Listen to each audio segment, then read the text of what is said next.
সকলকে জয় যিশু। আর আমি বিশ্বাস করি যে আপনারা প্রত্যেকে সুস্থ রয়েছেন, আর ঈশ্বর আমাদের প্রত্যেককে সুস্থ রেখেছেন, তাই মহান ঈশ্বরকে ধন্যবাদ জানাই। আর আজকে প্রচারের জন্য যে বিষয়টি আমি আজকে নিয়ে এসেছি, আর সেই বিষয়টি হলো যে শান্তি। হ্যাঁ, আমরা পৃথিবীতে এমন কোনো মানুষ নেই আমরা শান্তি পেতে চাই না। আমরা পৃথিবীতে এমন কোনো মানুষ নেই যে আমরা শান্তি চাইছি না। আজকে এই পৃথিবীতে আমরা প্রতিটা মানুষ আজকে আমরা অশান্তিতে আমরা জীবনযাপন করছি। আমরা এই পৃথিবীতে প্রতিটা মানুষই আর সেই অশান্তি থেকে মুক্তি পাবার জন্য, উদ্ধার পাবার জন্য, শান্তি পাবার জন্য আর আমরা বিভিন্ন কিছু করে চলেছি।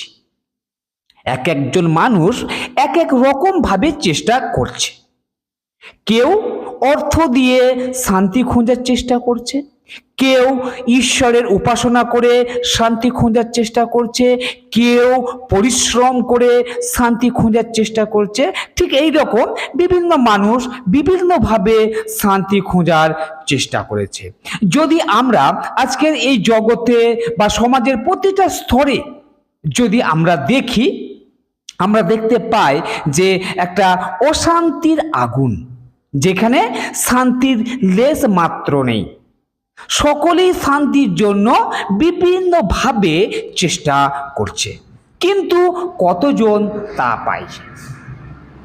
যাই হোক, আর আজকে সেই প্রচারের মধ্যে আমি আজকে বলতে চাই যে শান্তি আমরা কোথায় পেতে পারি বা শান্তি আমরা কিভাবে পেতে পারি। আজকে সেই কথাটি প্রচারের মধ্যে বলতে চাই, তাই প্রত্যেককে অনুরোধ করি আজকের এই প্রচারটি শুরু থেকে শেষ পর্যন্ত দেখার জন্য।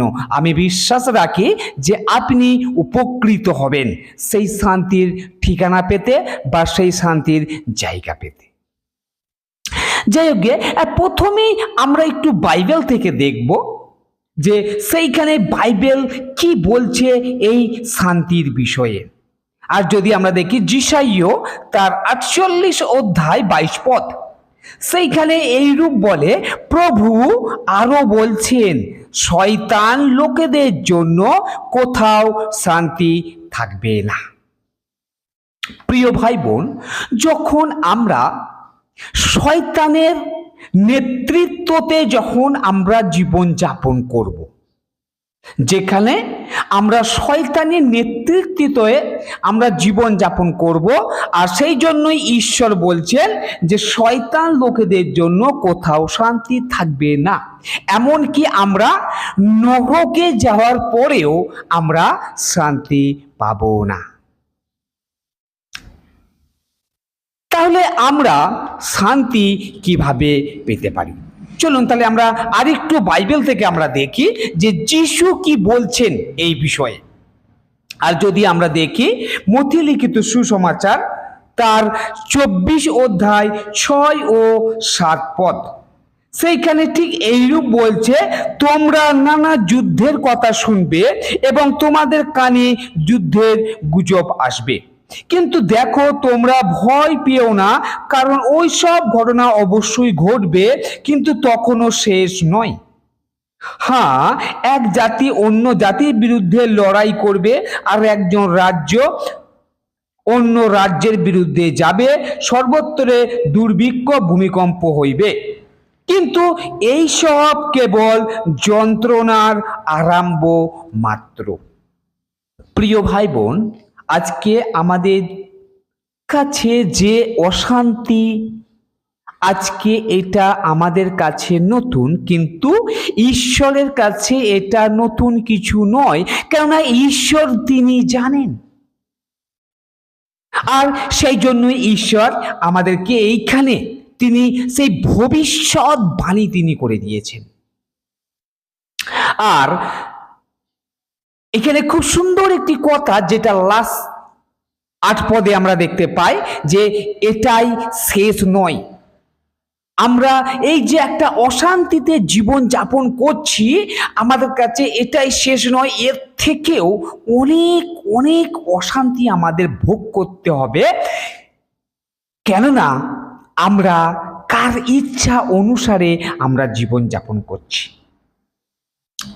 যদি একটু আমরা বাইবেল থেকে আর একটু দেখতে পাই, সেই 2 তিমথিও তার 3 অধ্যায় 1 থেকে 4 পদ, সেইখানে এই কথা বলছে যে এ কথা মনে রেখো যে শেষকালে ভয়ঙ্কর সময় আসবে, কারণ লোকে তখন স্বার্থপর, অর্থপ্রেমী হয়ে উঠবে, তারা গর্ব করবে, সবাইকে তুচ্ছ ও পরিনিন্দা করবে, লোকে তাদের মা বাবার অবাধ্য হবে, তারা অকৃতজ্ঞ অধার্মিক হবে, অপর লোকদের জন্য তাদের স্নেহ ভালোবাসা থাকবে না, তারা অপরকে ক্ষমা করতে চাইবে না, বরং তারা অন্যের বিষয়ে নানা মন্দ কথা বলে বেড়াবে, লোকেরা আত্মসংযমী হবে না, হবে হিংস্র, তারা ভালো কিছু সইতে পারবে না। শেষে দিনগুলিতে লোকেরা বিশ্বাসঘাতকতা করবে, বিবেচনা না করেই তারা হঠকারীর মতন কিছু করে বসবে, তারা আত্মগর্বে স্থিত হবে, ঈশ্বরের চেয়ে বরং তারা ভোগ বিলাসকে ভালোবাসবে। প্রিয় ভাই বোন, আজকে এই বাক্যটার সাথে প্রতিটা জিনিস আজকে মানুষ করে চলেছে, আর যার কারণে আজকে আমাদের জীবনে এত অশান্তি, আজকে আমাদের জীবনে এত অশান্তি। আমরা ঈশ্বরকে দূরে রেখে আমরা আমাদের সেই ভোগ বিলাসের আমরা চেষ্টা করে চলেছি, আর যার কারণে আমরা সেই অশান্তিকে আমরা বয়ে বেড়াচ্ছি।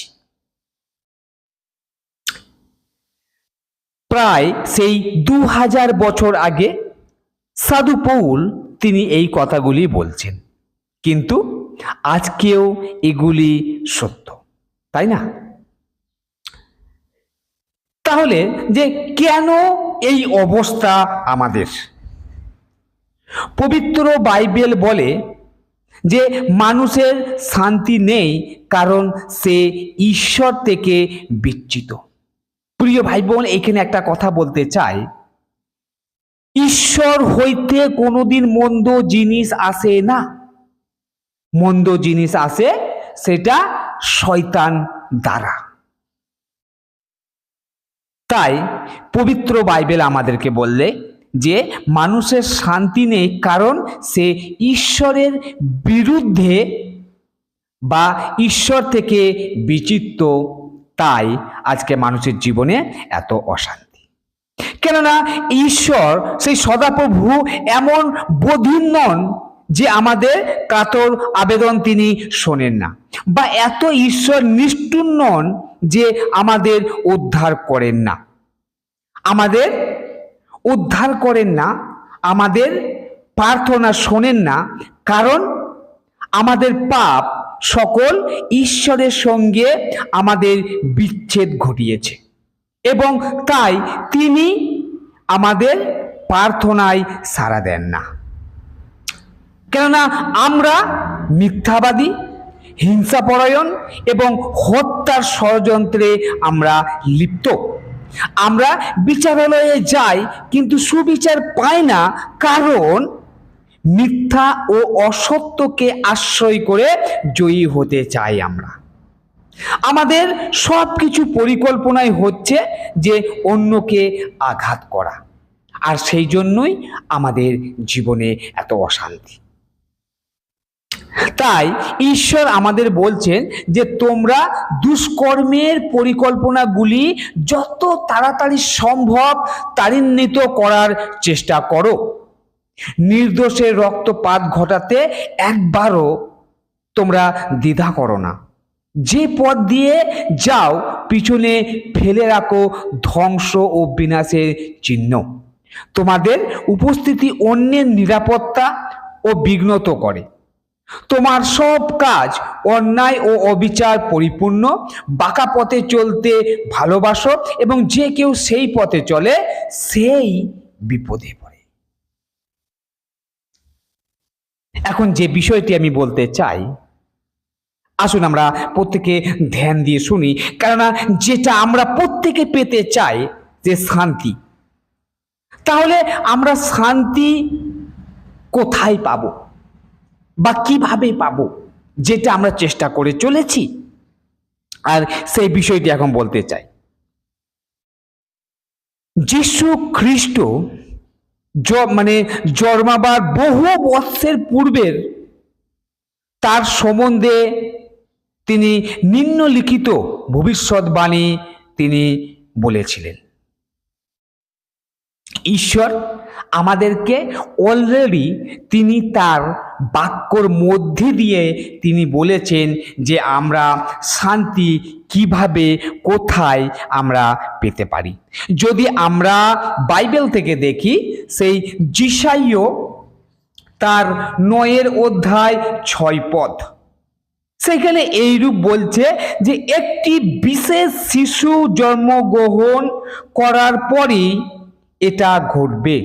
ঈশ্বর আমাদের একটি পুত্র দেবেন, লোকেদের নেতৃত্ব দেওয়ার ভার তার ওপর থাকবে।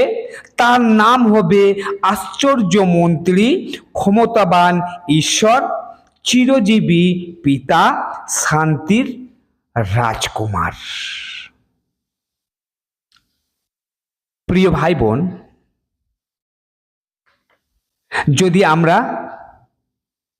বাইবেল থেকে আরো একটু দেখি, সে যিশাইয় তার 53 অধ্যায়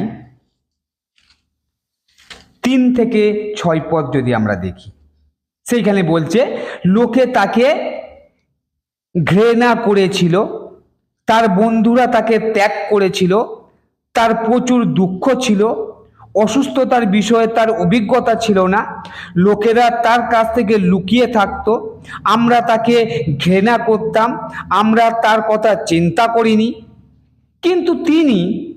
কিন্তু সে আমাদের অসুখগুলোকে বয়ে বেরিয়েছিল, সে আমাদের যন্ত্রণা ভোগ করেছিল এবং আমরা মনে করেছিলাম ঈশ্বর তাকে শাস্তি দিচ্ছে, তার কোনো কৃতকর্মের জন্য ঈশ্বর তাকে শাস্তি দিচ্ছেন বলে আমরা মনে করেছিলাম।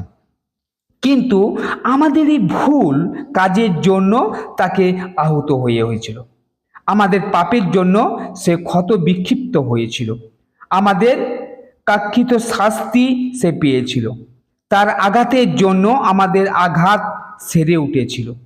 আমরা সবই হারিয়ে যাওয়া মেষের মতন ঘুরে বেড়াচ্ছিলাম, আমরা সবাই আমাদের নিজেদের পথে গিয়েছিলাম, যখন প্রভু আমাদের সব শাস্তি তাকে দিয়ে ভোগ করিয়েছিলেন।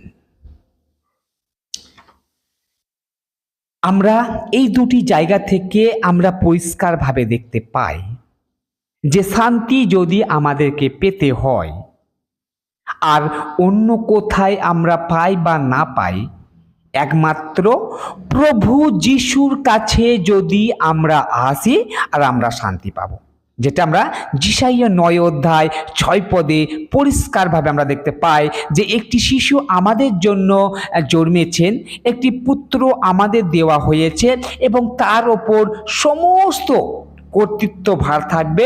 তার নাম হবে আশ্চর্যমন্ত্রী, ঈশ্বরের সনাতন পিতা বা শান্তিরাজ,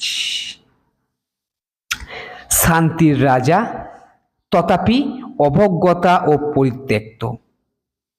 এটা কি করে সম্ভব?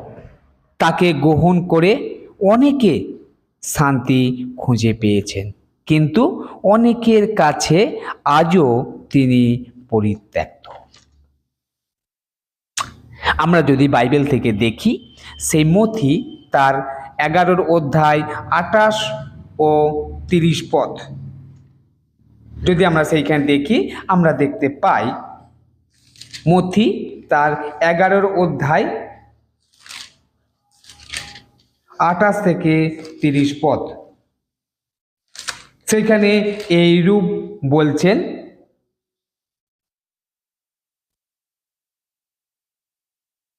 তোমরা যারা শ্রান্ত ক্লান্ত ও ভারাক্রান্ত মানুষ, তারা আমার কাছে এসো, আমি তোমাদের বিশ্রাম দেব। আমার জোয়াল তোমার কাঁধে তুলে নাও আর আমার কাছ থেকে শেখো, কারণ আমি বিনয়ী ও নম্র, তাতে তোমার প্রাণ বিশ্রাম পাবে। কারণ আমার দেওয়া জোয়াল বয়ে নেওয়া সহজ ও আমার দেওয়া ভার হালকা।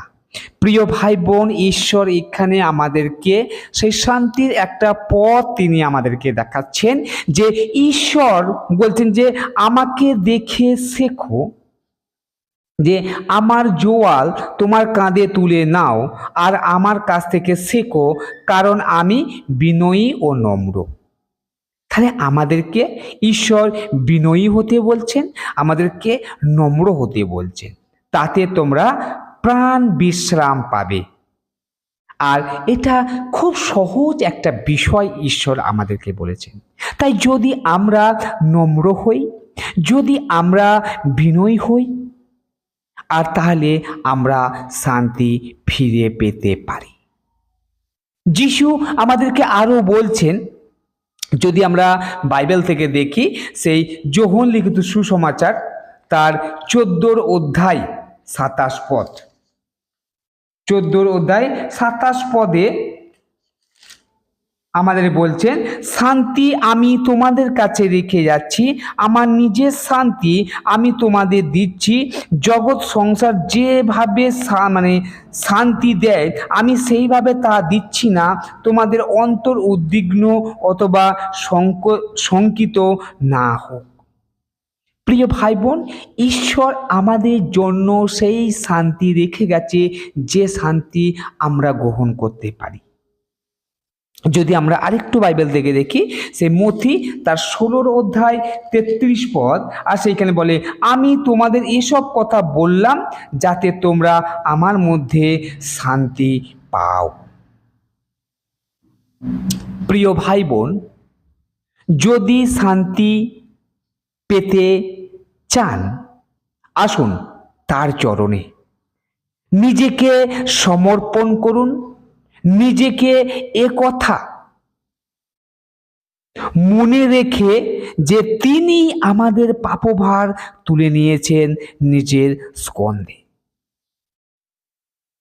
তাহলে প্রত্যেকটা মানুষ আজকে আমরা শান্তি পেতে পারি। ঈশ্বর আমাদের প্রত্যেককে এই পবিত্র বাক্য দ্বারা আশীর্বাদ করুন। প্রত্যেককে জয় যিশু।